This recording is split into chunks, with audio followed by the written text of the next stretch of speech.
Are you a legitimate car enthusiast or just a mechanic? These guys' interpretation of what a car enthusiast is they're always working on them. It's always broken. And if you're not fixing it yourself, you're not a car enthusiast. Yeah. I think you're if you mechanically enthusiastic about cars. Yeah, mechanically enthusiastic. If you love working on them, wow, that's a whole nother thing. Welcome back to another episode on Modify with TrickFactory Customs. If this is your first time watching, my name is Elvis. Tim. And I'm Rob. Wow, I feel like we haven't seen Rob. That was smooth. I know. Yeah, it's been a while since I've been on Oh the my podcast. gosh, like a month or something. Yeah. The people have missed you, Rob. We've had inquiries. Wow. Yes. Wow. If you do not know, we have been at SEMA, or we were at SEMA.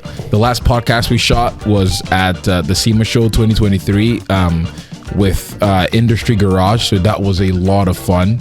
Yeah, it was great getting to talk to them about their SEMA show. Sorry, if this is your first time watching, we're an automotive shop, TrickFactory Customs, based here in Vancouver, British Columbia, Canada. And yeah, this is an automotive podcast where we talk about cars and have interesting opinions at times that some people might find offensive. Some people might. Yes. But on this episode, we might also be offending some people as well. Or I think maybe, I don't even know if you call that offending.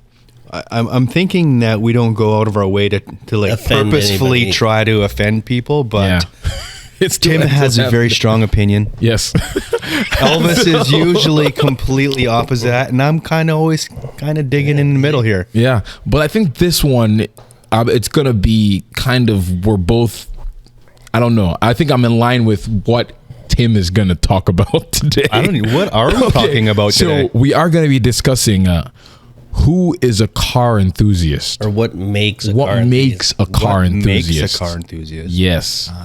Because We've been at this for, a year doing podcasts. And if you read the comments, it seems that out in the internet realm, there's a very specific definition of what a car enthusiast is. Oh, wow. Really? Yeah. Okay. I'm looking forward to digging Yes. into this topic then. So I don't read any of the comments. So I want to come hear on, what Rob. you guys So in what the you guys are comments, finding out there. if you're going to war with somebody in the comments, it's almost 95% of the time it's me. Elvis Yes. does respond to some. I Rob know. responds to none. But when we go to war, it's if you generally see any me. battles happening in the comment section, it's Tim. That's good. I feel like I did comment one, not offensive, but it was an interesting comment. That was I think I just read that one, and it was probably the strongest worded one I've ever seen you reply to. I was like, holy, Elvis grew a pair. Look at this. I mean, I was just fed up with the guy. I forgot what they even talked about, but it was about the EV swap or something like that. And Oh, because you had mentioned in the video that like for the last 3 months, and they're Yeah. like, that's why everything at SEMA is shit, is because you Like- built it in 3 months. It's like, no. we started building this car a year ago. Yeah. And so I strongly put my points down for the guy. So I don't know if he ever responded, but I don't think he did. okay, That- as yeah. usual. How did you respond?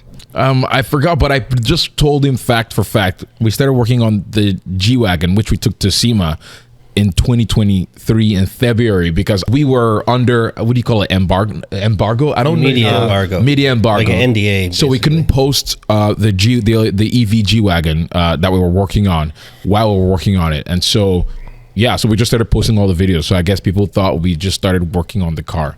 And so I expressed my opinions, but try to do it in a very, I didn't insult him or anything, but I just stated the points and the facts as they were. So But the guy had mentioned why SEMA builds were janky, and Elvis called him out. Yeah. It's like, you want to explain what's janky? yeah, What's janky about this? we literally took the whole car apart, and it was a frame off affair. So I made him very clear about that, and so I guess he never responded. So Well, I mean, to this person right here, they have a point, regarding like a lot of things that do show up there. yeah, Yeah, I would say this year though there was not very much of it. no, Not like the previous time. I almost feel like that past reality of think- what made SEMA cars kind of synonymous with jank was. I think it's coming to an end too. Yeah. And we see it. We've actually seen it progress over the last several years. How that stuff is no longer acceptable. And in a place where you're going to SEMA, it's like industry. It's an industry peer sort of place, and Yes. you don't want to represent your business in that respect. So I think a lot of people are on board, like no more jank. The whole Bluetooth. Well, I think a lot of it though is Bullshit like the is disconnect coming to an end. is it's not a car show. Exactly. So there is going to be parts and pieces missing, and maybe they did it intentionally. You don't know for sure. Some stuff is janky, 100%, and there's some bad stuff. But a lot of these stuffs are just platforms to show products, and they were never intended to be finished. Yeah. So I was like, That is a big disconnect, I think. I think like general public probably has the big disconnect on that level right you there. going in, you thought it was a car show, but it's a trade show. Yes. So it's very different than what people think it is. And then it's an easy thing to hate on, like, oh, SEMA cars, fucking junk.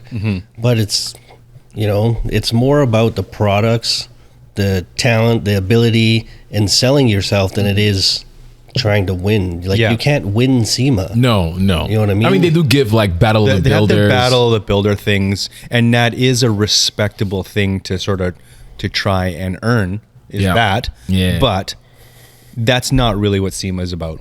And our buddies at JH, I think it's JH Restorations, the guys that did the Mercur RS4 Ti or something, RX4 Ti. Those guys are awesome. They're Canadian, and I think they won the They won by class, a little bit their over. class. Yeah. Yeah, but they didn't win Sport the overall. Compact. Yeah, Sport Yeah. Compact, which was really cool. Oh, cool. Yeah, that car is glorious. Like when I saw that thing, I was like, yes, this is nice. So yeah, they do a lot of work to that thing. So. Yeah, that's cool. We're Did we? fully back now to shop things, and so I feel like we were working on the G-Wagon for the most part. Everyone was like consolidated on that project and worked on it, and I think it turned out great. We had a lot of great responses. Featured on Top Gear's website, which was pretty cool. And It got a lot bigger response than I anticipated. me too, honestly. Me too. Because, I mean, it's super nice, and we did it in a way that it was meant to look OEM, but the amount of people that actually recognized it and appreciated it was pretty crazy. Yeah, it kind of shocks me a little bit too. I mean, like you said, we were playing around with like the design language of Mercedes G-Wagon, and that was a really important part of the build. And for us, we're usually going like way more radically custom than that. So it was really hard to dial back sort of the level of customness when you're solving problems in a custom. And to work towards that was a really big challenge. And with that, I kind of was hard to I almost didn't really feel like I had as deep of a connection in the build, but it did turn out really well. I think the whole team kind of came together and created something pretty nice. And I know for a fact that our customer is absolutely stoked about it. He's So I mean, at loving the it. end of the day, like that's the end game for us as a functioning business, is to create that. We built something that he absolutely loves, and moving forward, I hope we get to do a lot more of them. And I think the plan is definitely to I think do that was the significance of that project is it wasn't a SEMA build. It was built for a customer. It's Right. just a build that we took to SEMA. Yeah. And it did really well. And I think having the motivation of SEMA definitely helped because it's, it's a goal. You got to get there. Yeah. So it was pretty Oh, cool. it helped push us through, right? Like, because then you have a thrive hard on deadline the because tension. we're guilty of it all the time, and we've been talking about it recently. It's like we go too deep on all these things all the time, so it's almost good to have a hard stop. Yeah. Like it needs to be done by here, otherwise we just keep going and going and going, and it's like we're our worst enemies because Yeah, it's everything just you do, because- you and got to it's- try to, Yeah. it's just the nature of what we do. Yeah. We're always just trying to like express ourselves in that creative way. And like, we just happen to chose cars and motorcycles kind of as our outlet. So we're always just trying to up the ante every single time. It's just the nature of who we are as people. Yeah. Which sucks. It has its ups and downs a lot of the times. And it's really, really hard. It's really hard to sort of find that happy medium sometimes. This one was a challenge. That G-Wagon was pretty cool. Yeah. Well, we got it there, got it to SEMA. It still has a bunch of stuff that we have to add additional modules to the G-Wagon, and Well, a we few got to other take care things. of like creature comforts and a few other little things to make it a fully functioning vehicle. Like, because there was parts that we couldn't get in time. Mm-hmm. Luckily, we were able to drive it in and drive it out, and everything was fully functioning. It's just literally a handful of creature comforts that we gotta sort out. So Sweet. Yeah, I mean, but the end of the day, that project went to SEMA, drove in and out, and it had zero jank. Yeah. So that was which is really, cool. really important to us. Because people were looking underneath too. yeah, people got crazy. They're laying on the floor. Lay underneath like, ooh, look, this thing actually looks pretty cool. I think because of the culture behind that is like all these SEMA fails pages, and like now you literally have a team of people that are looking Yes.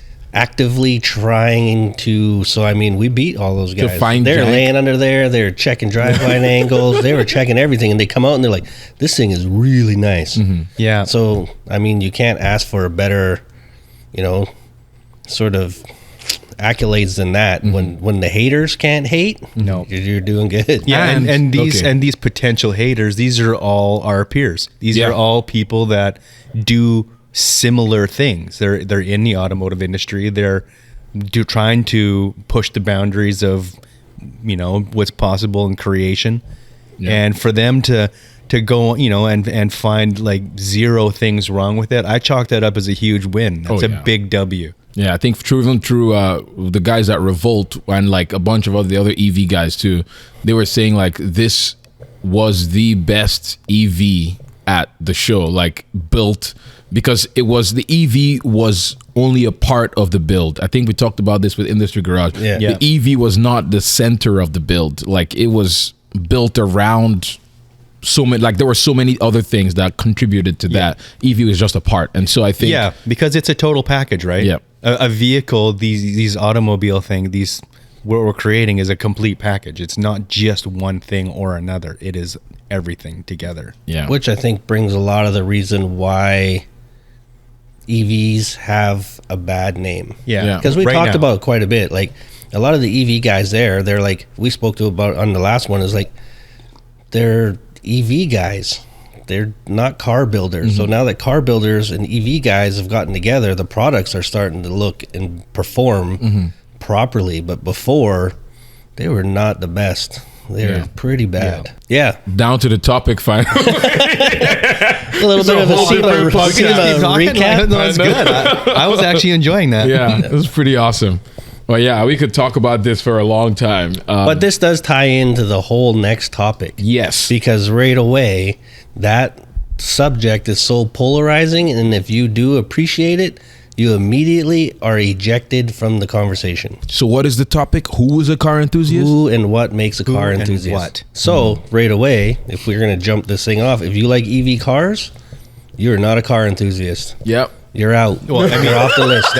That's what some say. Is that Yeah. right? Yeah. Some say that? Yeah. I disagree with that entirely.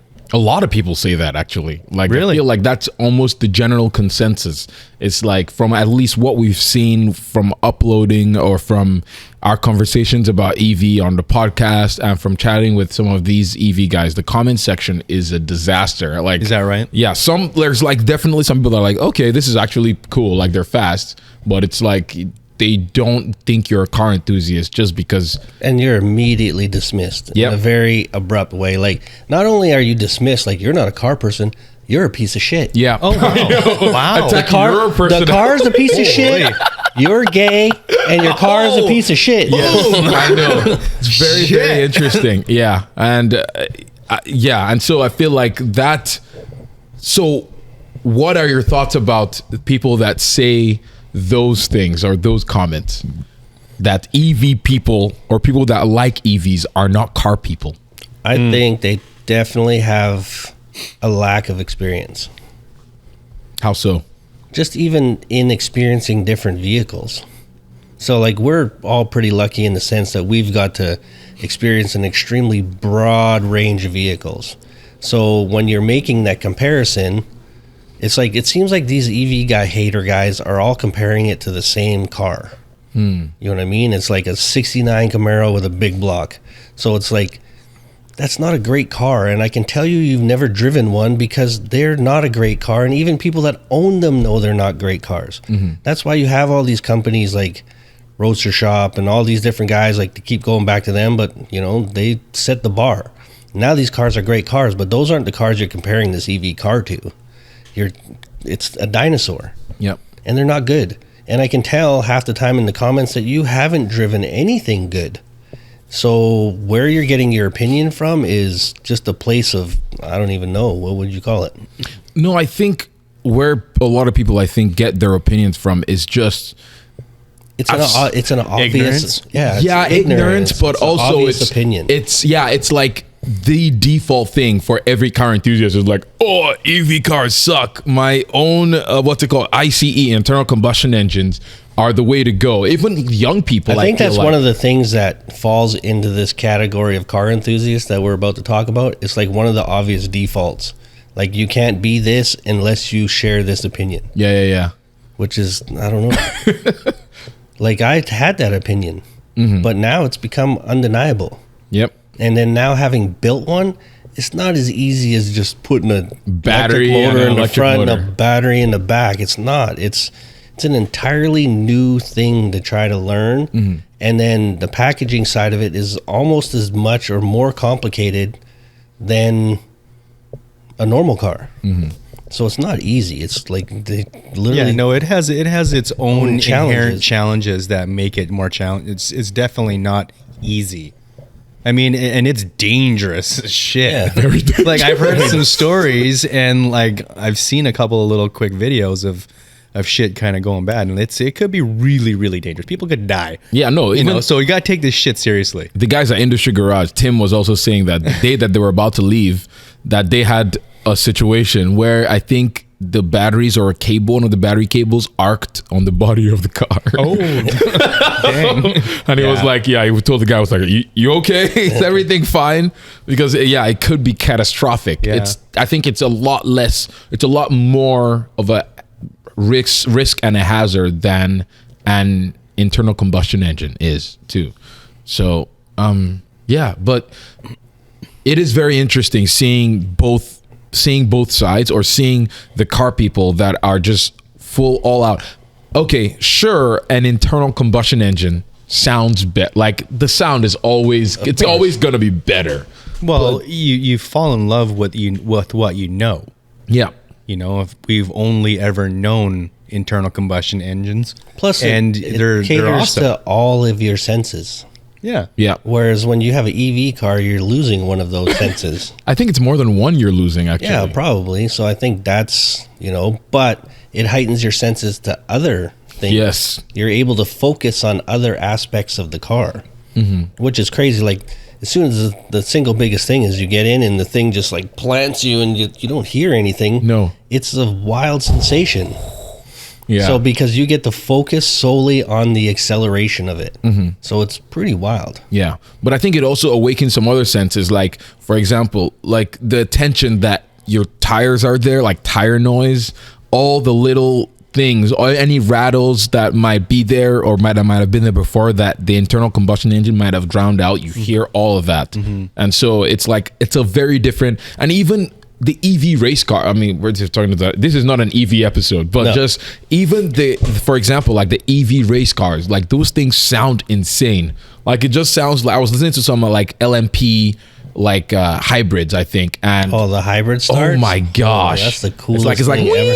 EV, and then boom, the way it like kicks in the gas motor, Like the Cadillac one, especially. Is, so That's good. the craziest sounding one.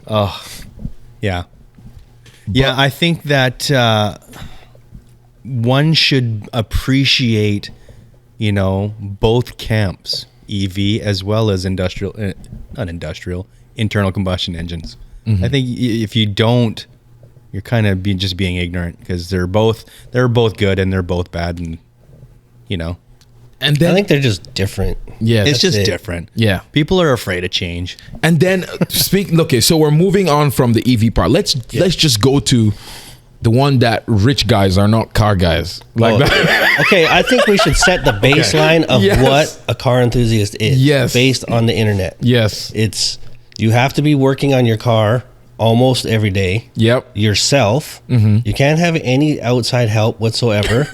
And you're not allowed to have any money. Yes. Oh, that part. Yeah. You're not allowed to have any money. You can't have any money. If you spend any kind of money in any way, you're immediately not a car enthusiast. Yep. Which probably leads into what you're about to talk about, how if you have a certain amount of resources and you're able to purchase things beyond your abilities, immediately you're just a rich asshole and you're no longer a car enthusiast. Yeah. Yeah. That's it is. Yeah. I think that is a huge. And you can't have any car that starts out good. Yeah.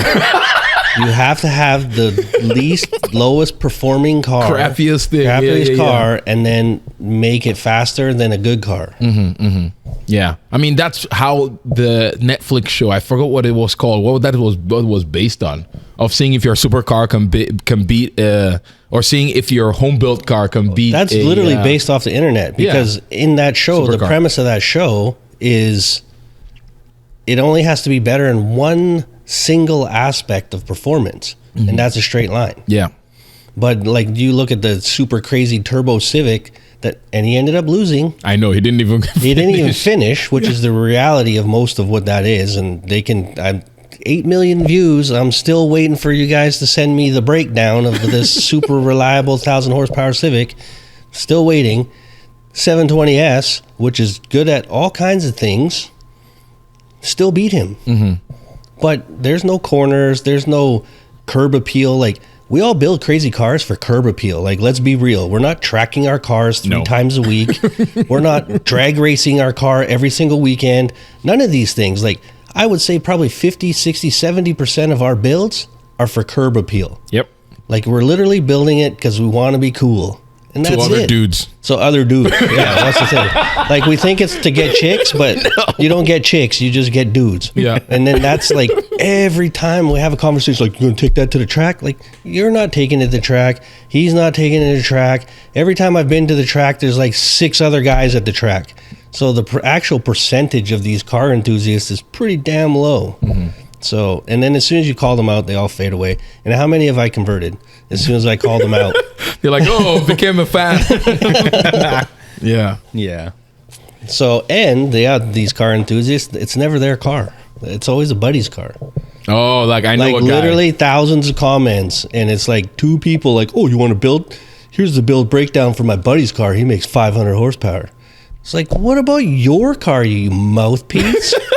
I want to hear about yours. And then, so let's go back to this rich people are not car enthusiast thing, because I've seen it so many times, so many comments, like anytime anybody even us. buys speed or like buys a supercar or something, it's almost like they're dismissed as, oh, it's just You're not a real car You're not a real enthusiast. car enthusiast because you didn't build it. And I'm like, psh.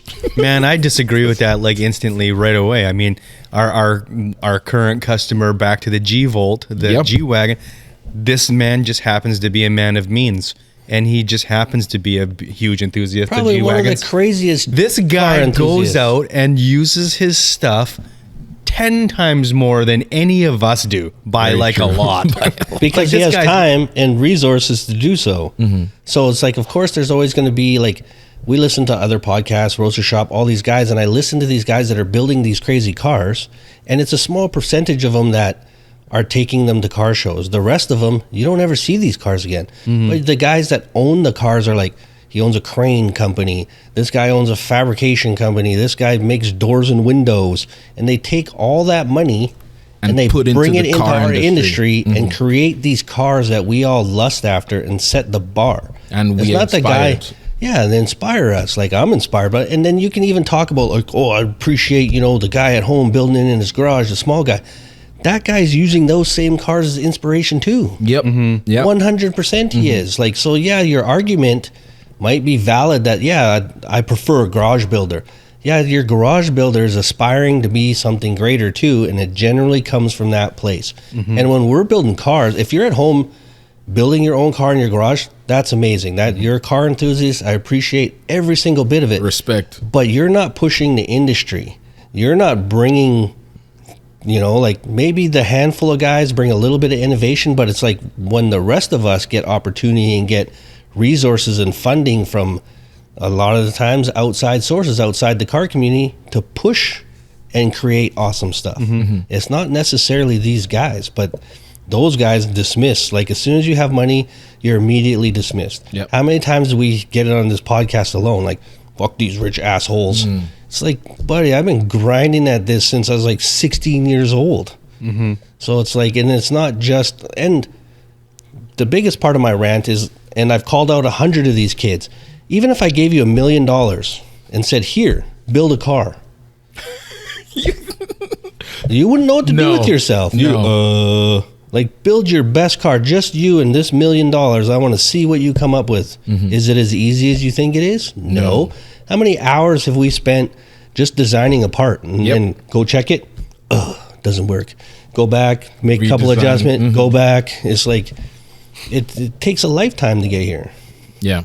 And even talking about the $1 million thing, I feel like same thing, even at the shop here, I am learning to build cars, but even with all of this stuff, Rob and Tim, they usually teach me how to use things because I see even a car lift, like a 4-poster. I'm like, I don't know how to freaking operate this, or like what's it called, English wheel, or all these little things, or a press, and all these things. And I'm like, yeah, you can have those things, but it doesn't still guarantee like you're gonna turn out with a great car. Yeah, but it still happens every single day, even between me and Rob, because we forget. Like, we make stuff all the time. I'll see Rob doing something. I'm like, why don't you use that thing? Oh, yeah, why don't I use that thing? Because we've bought tons of things just as convenience items over the years, but you just forget, and you just get doing it the way you're doing it. And there's like, we've had to adapt in the last, year and a half to all these new technologies. And it's like, I don't know what's capable. I have to rely on other people. Like, we have a mechanical engineer now. It's like, what can we do? Can we make this work? And I want it to look like this and this and this. And then you'll come back like, oh, this doesn't work. But it's a huge process. And to have it completely dismissed, just, Yeah. But I think just a little bit on the note of like a richer person that maybe they don't build a car by themselves. That doesn't mean that they're less of a car enthusiast. A lot of times they're more of a car enthusiast. Maybe they just made different choices in life to pursue a different path. Like they chose a different career path or whatever. And if they found success and they could afford to pay someone to build them a car, what if they actually know how to build cars? Because I know, like, our current customer, I know he knows how to do the job. Yeah. He talks about it all the time. You're just like, wow, you know exactly what you're talking about. Like, you've had your hands on, and I've seen him actually get his hands on. But I think that brings that doesn't mean he's less of appreciation to what we do, because he has tried it himself, and it's like, I just don't have time, or I don't want to do this shitty part of the job, so I'm going to pay you guys what you ask to do it for me. Yeah, and maybe he has done that before, right? Maybe this rich person has done that job before. They're like, you know what? I'm going to get my hands in there. I'm going to do the dirt work. Maybe they're like, you know what? I don't want to do that anymore. I'm going to pay these guys to do it. That doesn't mean he's less of an enthusiast. Very true. And it's funny you should mention that, because not everyone likes working on cars. Even if you're a car enthusiast. That's what I'm going to say. So, are you a legitimate car enthusiast or just a shitty mechanic? I think that's the difference. Because you look at, we have a bunch of people in our circle that have multiple cars. They're out driving, enjoying their cars. I'm watching their feeds. He's got his Porsche on the coast of California. This guy's got his G-Wagon at the top of a mountain. They're out enjoying their cars. They're car enthusiasts. They enjoy what their cars can do and what bring them. These guys' interpretation of what a car enthusiast is they're always working on them. It's always broken. And if you're not fixing it yourself, you're not a car enthusiast. I think you're, I don't know, mechanic enthusiast, or what the hell do you call I actually that? I want to wonder, like how enthusiastic Are they in that moment when they're always working on it? That is actually a very interesting point. Yeah, like I feel like there should be like a separate word for that, or like a word needs to be invented. Like if you mechanically enthusiastic about cars. Yeah, mechanically enthusiastic. If you love working on them, Wow. that's a whole nother thing. That doesn't make you a car. Like, what makes you a car enthusiast? Enjoying cars, appreciating cars, taking car, like going to car shows, looking at, appreciating them, what they are through design and their abilities in driving, or working on cars. Yeah, but I think it even goes a little bit deeper than that too, because on that note, what if you don't even drive one? What if you've never even touched one? What if you're just a person that likes to look at them, or maybe you're an artist, maybe you like to draw them? Say you're Ash Thorpe. Are you not an enthusiast? Are you going to say that Ash Thorpe or Kaiza or any of these friends of ours are not car enthusiasts? Yeah, because they don't maybe work on their cars, or don't have tools or resources or desire to do it? Like, they're super good at what they do. Oh yeah, they design amazing cars. Does that make them any less of enthusiasts because they don't change their own oil? Yeah, and you know, in the example of these guys, we know that they work on their own stuff too. But but that's a really, really valid point. Like, if you love cars, are you not an enthusiast? Yeah. And then it goes on to the whole purist thing, and those guys are haters and all that type of stuff. But I think the purist thing, even I can understand the purist side of it. Because if you have done all these things, I think what creates a purist is janky parts. How? Well, because you don't want to fuck with it anymore. Yeah, you don't want to fuck with it anymore, and you don't want problems. So you get those guys that's like, I don't want to use this white box part. I'm only going to use a Porsche part. Why? Because I know it works. And then it gets to a point where their car is and does exactly what in their mind it's supposed to do. Whereas the rest of us are custom guys. We're always trying to make it better and better and better. Like, that's our thing. That's what is our enthusiast standpoint, is like, I want to take something and make it better, or my own, or personalize it. So it doesn't necessarily always have to be performance or speed or all these kind of things. It could just strictly be aesthetics. Yeah. But these guys, it's like, I fell in love with this and I want it to stay like this. This is my thing. I'm only going to use whatever it was that made it this. Because as soon as, you know, maybe they've done all the things and it diminished it, and then they're like, nope, I'm just going to keep it right here. Which I can appreciate too, because that is a very difficult thing to do. What is not to modify to leave something? well enough alone? To leave well enough alone. And especially if you get something that's non-current and you want to spend hours in forums and chasing these parts, original parts and pieces down for these cars, it's a whole nother thing. Like, I do not enjoy it. It is not for me. But these guys, it's part of like a community. Like, we got hit up afterwards with the G-Wagon, not to keep, you know, beating on that, but it's like, even that community, a ton of other guys right away, like, I want one. I need to have one of those. And then I showed our customers, like, oh, I know that guy. Why? Because they're within that community and they're all talking together and swapping parts, and I can hit this guy up. He has one, blah, blah, blah, blah, blah. So they're super enthusiastic within their community and probably more engaged than these other guys are. So, but in that thing, like, you have to maintain relationships. You have to do all these things to extract the most value out of that to be able to maintain some of these vehicles, which is in a purist form. Me, I'm not that guy. I'll just make a new one or fix it or get a better, like, something more modern. Like, I'm not married to that sort of thing, but I have appreciation for it now, for sure. Because who do we get to reach out to? Nobody. Yeah. But yeah, anything else? Yeah, there's so much, man. Okay, don't cut it short. Keep going, don't man. do it. Let's hear your opinion. What makes a car enthusiast? No, I You're feel like- super enthusiastic. Yeah, I mean, what make a car enthusiast is, there's a lot of things that make a car enthusiast. Like, the person has to, of course, love cars.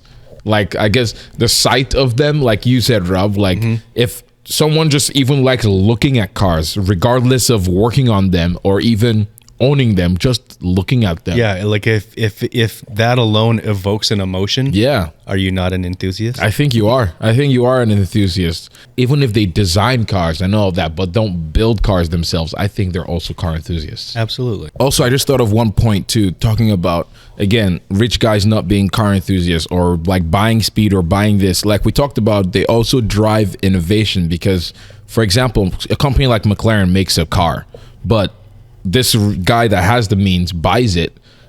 People are emulating what companies like McLaren do, but McLaren also does a lot of research and development. And if people don't support them, they're not a business anymore. And so driving all of that innovation, I think, is key to, I don't know, leave room for growth and more development and innovation. Yeah, because we're all trying to emulate something, and we all take inspiration from things, and it's generally those types of cars. Yeah. Whether you choose to recognize it or not, it's like everybody is taking inspiration from everything. Because that's like the pinnacle. Like And those even cars if your are the inspiration is, say you're the Turbo Civic kid. Yep. Not to keep beating on them. What's the bar in their world? Whether they choose to recognize it or not, it's a Lambo. Yep. The super The bar in their world is to beat a Lambo. There was no Lambos. What would you be trying to beat then? True. What's the bar? Yeah. So what are you chasing What at are you that chasing? point? You are choosing to recognize just how formidable a Lamborghini is and made that your bar to try to beat. So in very theory, interesting point. your appreciation for the Lambo is way more than what you think it is. Because you can't make that statement without appreciating what a Lambo is. Yep. Exactly. Very true. Yeah. And not everyone can afford a Lambo. And so it's like, not. yeah. And so that's why people strive to do it, to achieve Lambo performance in a cheaper way without spending $500,000. But also sometimes you end up spending almost that if you're doing it well. Yeah, but you're only trying to beat a Lambo at one aspect of it. Yeah. So if you wanted to take the same said car and have it beat that Lambo at all aspects of its existence, I guarantee you it would probably cost you as much or million more. All of a sudden the Lambo would become cheap. Yes. Yeah. That we see is it all such a the good time. point. Yeah. Like if Yeah. you get that deep into like trying to emulate or, you know, become better than what you're shooting, your competition is, you're gonna spend a fortune. And you're like, man, I could have just bought a Lambo. Yep. That's a very interesting point. Anything else? There's still a lot we have to There's talk still about. a lot, but we'll let them chew on that for this week. And so I'm assuming that the whatever I post to Instagram is going to get a lot of interesting comments, but it's fine. So Yeah, take the time to listen to the whole podcast because it tends to, change people's opinions. yeah, I guess if they are listening this far, then they've listened Yeah, to if the they podcast. listen this far, they probably listened to our podcast before because they're waiting for one of us to say And some if wild any of shit. you are out there and you have made it this far, thanks a lot. Thank you. Yeah, We yes. appreciate you all. I'm guessing it's probably like one person, or no, I don't No know. way, man. We had a lot of people at SEMA actually say they enjoyed the podcast. That is true. Very, very, a lot more than I thought. So thank you guys, everyone that came to say hello and hi and all of that. Thank you pretty guys cool. for coming up. It was pretty awesome. Yeah, we do enjoy doing these podcasts, and we do try to like cover everything and kind of, come at it from all perspectives. We try to, Even when it causes havoc, I try Yes. to take as much time as I can to have proper conversations with people. Yeah. Some And people just want to be mad. Yeah, and Very even though Tim may come across very opinionated, he is very open to your opinion too. Yeah. And you should try to change his mind. Yes. Change his mind. Change my mind. Just bring facts, and you'd be surprised how quickly I change my mind. Yes. So if you have facts based on everything that we've talked about that you're like, nah, you guys are terrible, you guys suck, send us an email at media@trickfactory.com. Yep, present them. Yeah, present your facts in paper and everything. Written document, signatures. We don't got to get too crazy. It's just got to make sense. Wow. That's it. I know. And if it belongs to you, you get extra credit for that. I want to talk to the source. Oh, I see. Okay, cool. Well, if you like this video / podcast, give it a thumbs up if you're watching on YouTube. If you're listening to it on Apple Podcasts or Spotify or wherever else you get your podcast, give it 5 stars so more people can see all the havoc that we cause every week. So with that said, thank you guys for watching, listening. Have a great week. See you next week. Bye.